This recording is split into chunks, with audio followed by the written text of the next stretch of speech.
Shalom. I want to give all praise and honor and glory to Yahweh by Hashem Yahushai by Hashem Kakadash. Double honors to my apostles and elders of great millstone. Salutations to the 144,000 and 130 elect of the nation of Israel. I'm your brother Kabash from the GMS Atlanta camp. And I'm here with the hope way to find lesson through the spirit of Yahweh by Hashem Yahushai. In this lesson, I'm going to get into a quick quote going into one of the founding forefathers of America, which is Thomas Jefferson. And he stated, the future of America concerning about the banks taking over America, or if they did, which obviously they have. Because in order for America to really come about as its own separate entity from Britain, they had to get financed by the elite. America has been in debt ever since the American Revolution, or American Revolution since 1776. This never was a land of the free, the home of the brave. But anyway, and that saying I just said, you can look into the book of All Wars Are Banker Wars. All wars are bankers' wars. Which this third war that we're in is really financed by the elite banking families. But I'm going to read this quote from Thomas Jefferson. It says, if the American people ever allow private banks to control the issue of their currency, first by inflation, hasn't it been inflation in the dollar? Has not the gold standard been taken from backing the greenbacks in 1971, which that was planned on the island, Jekyll Island, in near Savannah, Georgia, with basically the elite, and then that plan was brought right before World War I, II as well. So the Lord put it in the heads of these nations, in particular America.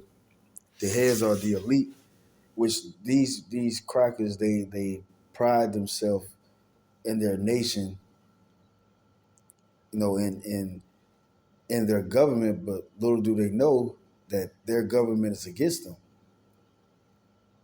The powers that be that rule over their governors put them in positions and have them doing their biddings. Meanwhile, they're under the illusion that voting is the right way. But it's not. It's not in their favor just because they can vote. It's all a smoke and mirror. Now, we are in these times of the American dollar collapsing. It's an inflation on this currency like never before. Saudi Arabia, they're not in the agreement of the United States of America currency, backing it with the petrol. Everybody got to buy with the U.S. currency to get oil, but it's not so. That's not so anymore. But anyway, starting from the top again, it says, if the American people ever allow private banks to control the issue of their currency, first by inflation, then by deflation, the banks and corporations that will grow up around them will deprive the people of all property until their children. Remember what Claus said? You will own nothing and be happy. But guess what? The founding fathers of America knew that. It says that will grow up around them will deprive the people of all property until their children wake up homeless on the continent their fathers conquered. When I was walking out the grocery store down here in Atlanta, Um, and I was walking out the Kroger's grocery store, and I seen this Edomite just sitting there on the ground, man, looking finished, looking through, dusted, disgusted, looking like he didn't take a bath in weeks. You know, he fell back into that caveman state.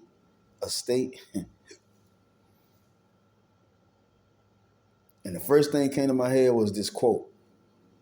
And I was like, you know what, man, I got to do a lesson on it. That was yesterday night, Friday night, June the uh, June the 21st. And I was like, man, what Thomas Jefferson said came to pass. And also, you can tell that the bankers are in power because, like I said, the inflation of the currency and deflation of the currency, but also the changing of the currency, because now the central banks of America and elsewhere, especially in America, is going to be converted into digital currency, the CBDC, central bank digital currency. And like Claude said, he mentioned you will own nothing and be happy. A lot of these Edomites are losing it, man. A lot of these Edomites, especially you go up into Washington State, California, hell, even down here in Georgia and elsewhere, you see a lot of Edomites being homeless. When Michael Fahrenheit made that movie Sicko, and when the U.S. Army was over there in Iraq, a lot of Edomites were struggling at that time. You know, it wasn't really on the news like that, but a lot of Edomites were struggling to pay health bills. You know, a lot of Edomites had to take jobs off the shores of America, and they had to, you know, either go on the boat to sell for money. You know, go out and hunt for crabs and fish and for months, or go out to the army base and install different pipelines, et cetera, just to make ends meet back home. Now is no middle class, because you had the middle class in 2003, even though it was hard times, but there's no middle class. It's only the rich and the poor, and the poor get poorer and the rich get richer. And guess what? A lot of these Edomites that's among us, they're not the rich. They're definitely the poor. It's hitting home. This quote that Thomas Jefferson stated came true. Look, Forbes.com. You know about Forbes magazine. Look, it says Thomas Jefferson warned the nation to beware the power of the banks, which the banks consist of the Edomites, so-called Rothschild, so-called Oppenheimer, J.P. Morgan. J.P. Morgan's a puppet.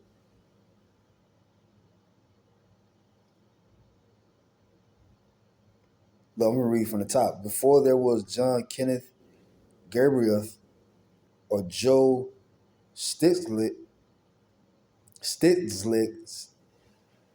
or Norel Rubani or Simon Johnson or Niall Ferguson or Occupy Wall Street, there was one of the founding fathers, Thomas Jefferson, given an advance warning of 2008, some 200 years ago.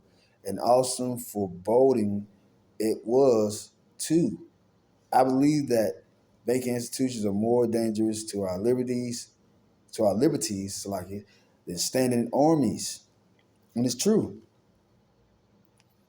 Because these bankers ain't putting no gun to nobody's head and making them get out of their houses and be homeless.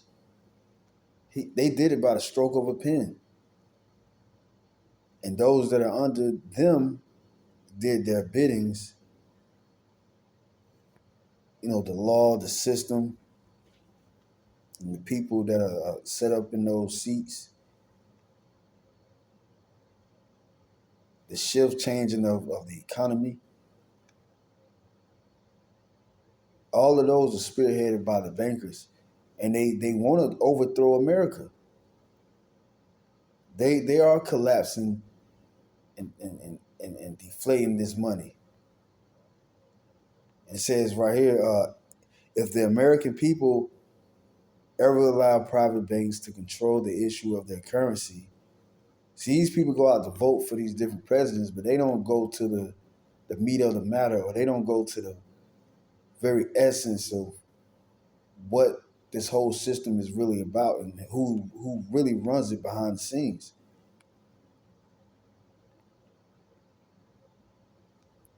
These lobbyists and senates and congressmen, presidents, they're really nothing. They're really puppets for the elite banking family.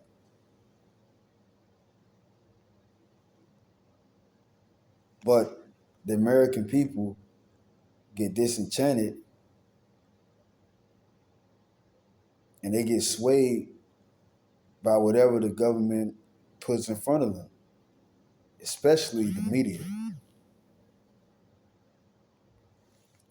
I'm going to get a scripture too after this. I just wanted to prove a point on this quote that's really taking place right now.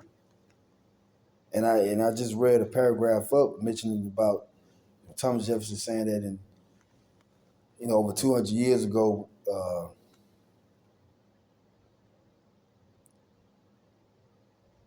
before 2008 came about, which everybody know about 2008.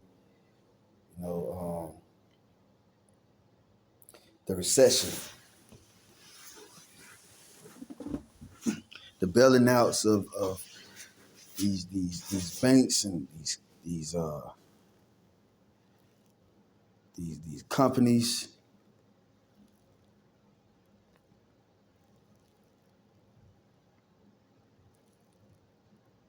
But Esau ain't doing it like that no more.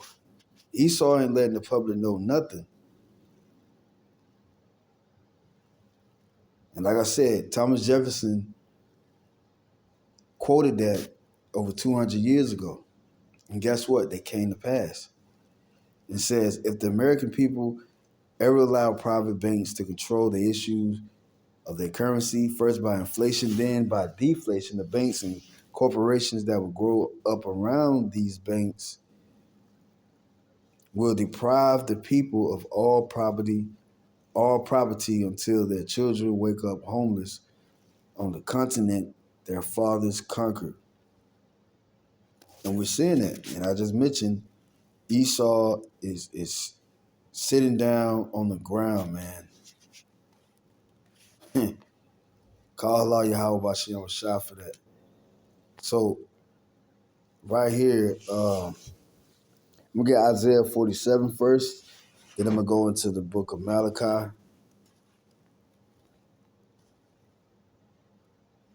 This is the book of Isaiah, chapter 47, verse 1. Come down and sit in the dust. And the dust is talking about confusion. Because right now, Esau is wise amongst the nations. Everybody is wandering after the beast, like it says in Revelation 13. Esau is deemed as a wise man in the world. Everybody look to him for answers, for guidance.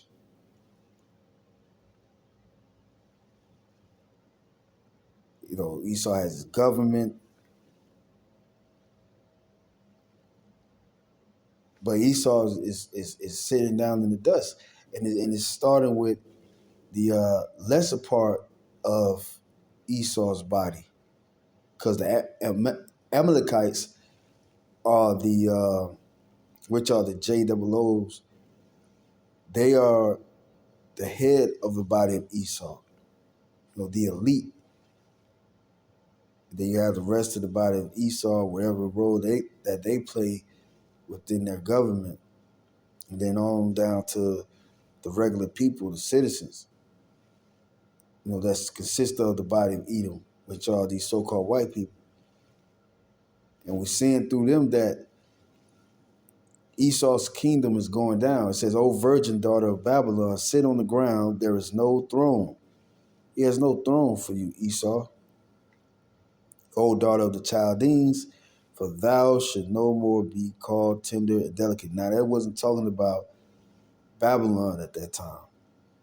Babylon was known for sorcerers and soothsayers and stargazers, and interpreters of dreams and whatnot, wise men. Look at the account of Daniel. King Nebuchadnezzar II, he had a dream about the statue, and he called in his magistrates and soothsayers and stargazers and wise men to try to interpret the dream, but they couldn't. Well, Esau has the same thing. Such as Thomas Jefferson, he fall into one of those lots. He was among the aristocrats at that time when this nation was first founded. He was in agreements with the bankers, establishing the nation first bank in Philadelphia or Pennsylvania, not Philadelphia, but Pennsylvania. The central bank. But he knew the elite plans.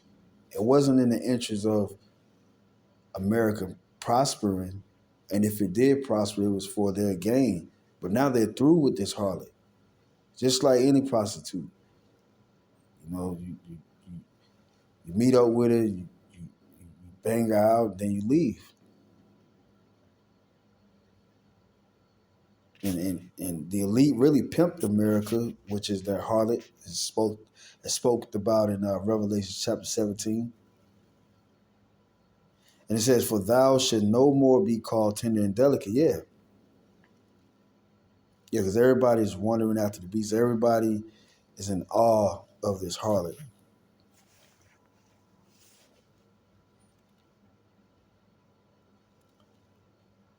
Verse 2, "Take the millstones and grind meal, uncover thy lots, make bare the lead, uncover the thigh, pass over the rivers. Thy nakedness should be uncovered, which is a sin." That's the nakedness.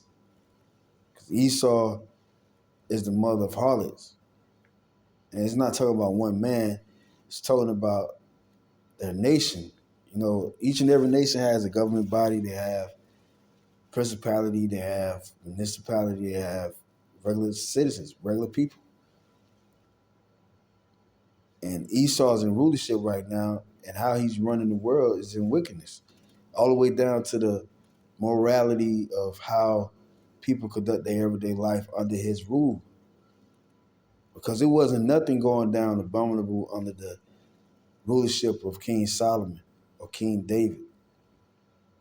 It was immediately wiped out. When Joshua, the successor of Moses, was leading the children of Israel into the promised land, the Lord told him the plans on how to get those lands that was really promised to us, for us to dwell in forever, and for it to be our nation or our land. And the reason why the Lord, and it's like I'm jumping the gun, but you had Canaanites or Hamites over there in the land, but the Lord said they polluted the land, and the Lord wanted them out of the land. And the Lord sent us to take them out of the land.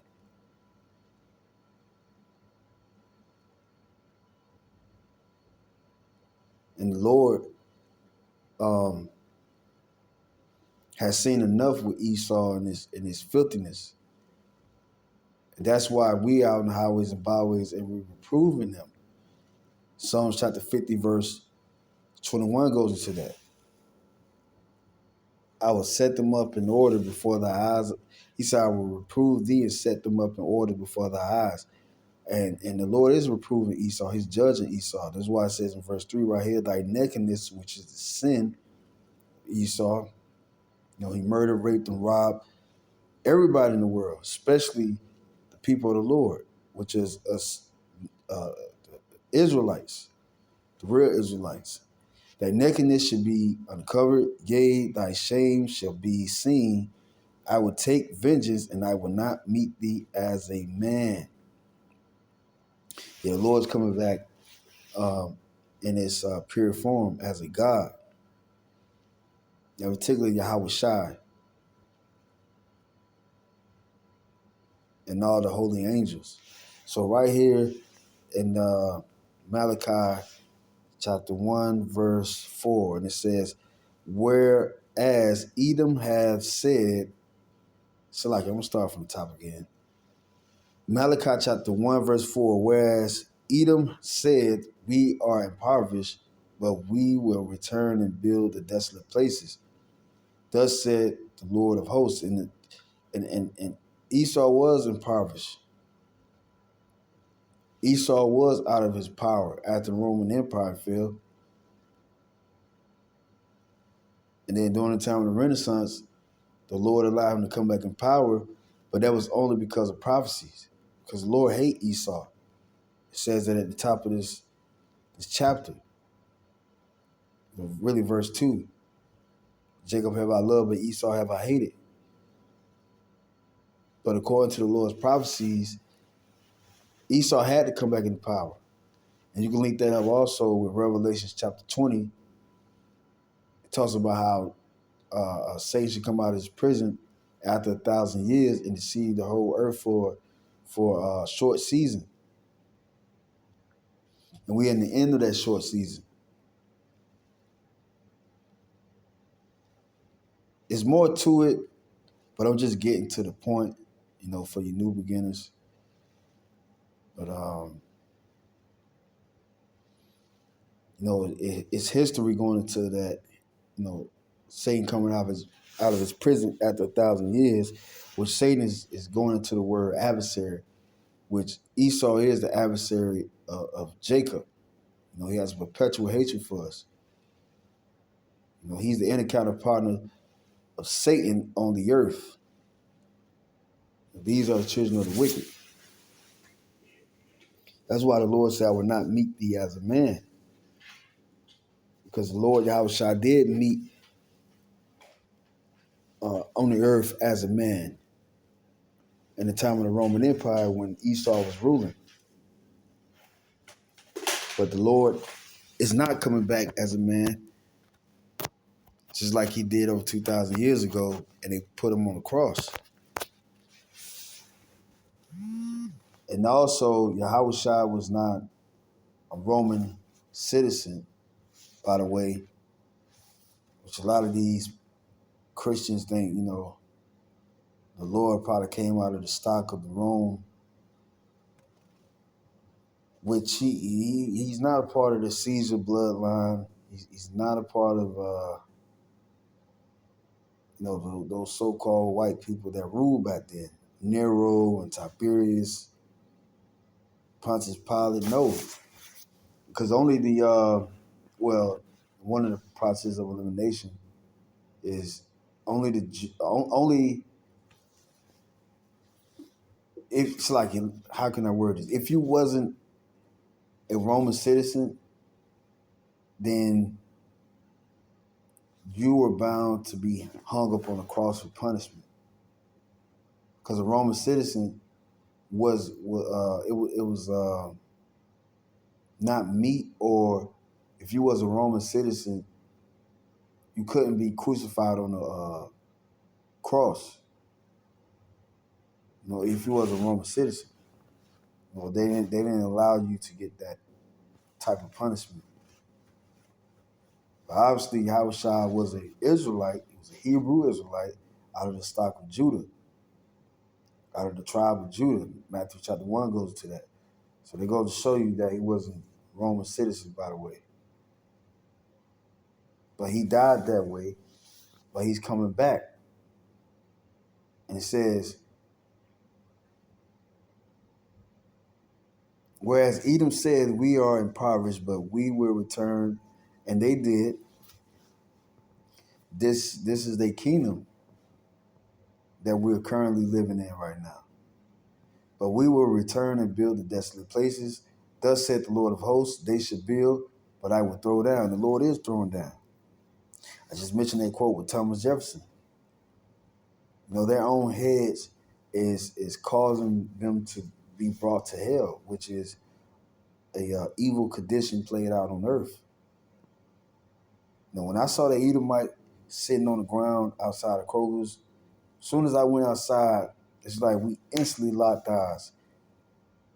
And as soon as I seen him in that dire state, that Thomas Jefferson came to my mind, and this scripture that I'm reading came to my mind too. And I was like, man, we out of here, man. We out of here, bro. And we in a time of the bankers really changing this system into that beast system.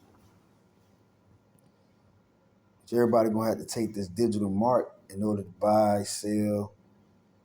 And it says right here, they should build, but I will throw down. And they should call them, and the Lord is ultimately going to throw down with those missiles and those so-called UFOs, which are the chariots of the Lord, is going to come back in that time, which is Judgment Day, to destroy the inhabitants of this land and elsewhere where Esau is at, but especially over here in America. And the rest of the elite or the heads of Esau and these other nations, they're going to go into chains or shackles, and they're going to go into slavery. They're going to seek out continuing employment. It says, they should build, but I will throw down, and they should call them the border of wickedness. Yeah, the border of wickedness, like, you got your Dave County. That was a general. I think of it was named after a general in the U.S. Army that fought against the Reubenites, which are the so-called Seminole Indians.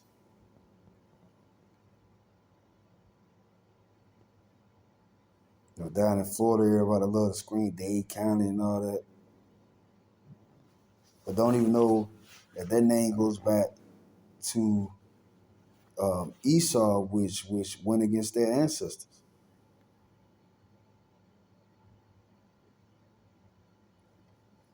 Which a lot of the Southern Kingdom live down there, which are the so-called Haitians, but really Levites.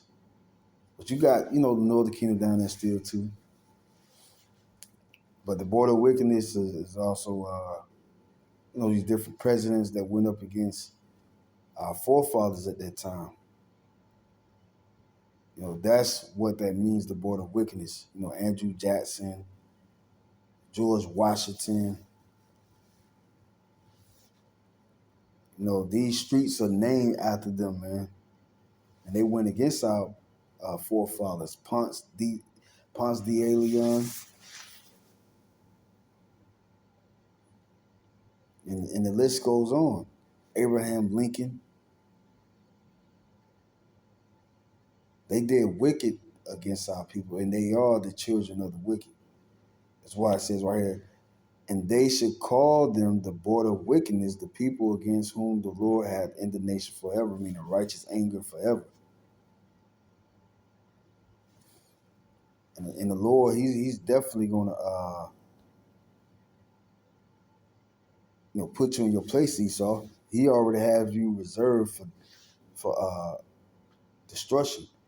Now, I'm going to get this, and then I'm going to wrap it up. It says, Baruch chapter 4, verse 30, take a good heart, O Jerusalem, for he that gave thee that name will comfort thee. Miserable are they that afflicted thee, and rejoice at thy fall. Miserable are the cities which thy children serve. Miserable is she that received thy sons. For as she rejoiced at thy ruin and was glad of thy fall, so shall she be grieved for her own desolation. Yeah, and we're seeing that right now. That famous quote of Thomas Jefferson, man, that has came to pass. And I was a witness of it. That's why I made this video. And things are turning around for us. We just have to wait. Though it tarry, it may seem like it's just going to stay the same, but it's not. It's behind the scenes, the Lord is making things happen. That's where it happens. That's how the world go around anyway. The things that happen behind the scenes, what you don't see, that's what shifted and changed the world. And we're seeing the change of us going up, and we're seeing our enemies going down. So with that, I'm going to say shalom.